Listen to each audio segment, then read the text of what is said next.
আরে সকাল সকাল দাঁত মাজবো, মাজন কোথায়? মাজন গুলো কোথায় গেল আমার? হ্যাঁ, মাজনগুলি কোথায় তুমি আরে জানো মাজন না? দাঁতটা আরে তুমি জানো না, আমার ঠাম্মা না 2 পাটি দাঁত বাঁধিয়েছে। ঠাম্মা কোথা থেকে আসছে? আমি আমার ঠাম্মাকে সেই সিল প্যাক করা বাজনগুলো আমি বাপের বাড়ি দিয়ে আসছি তো।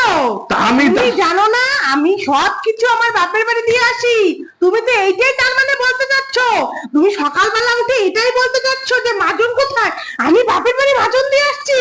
আমার মা মাঝে, আমার বাবা মাঝে, আমার বোন মাঝে, আমার ভাই মাঝে, আমার সবাই তোমার জিনিসপত্র নিয়ে মাঝে তো। আমি মাজবো কেন? আরে তুমি তো এটাই বলতে চাচ্ছ না যে আমি বাড়ির সবকিছু আমার বাপের বাড়িতে দিয়ে আসি।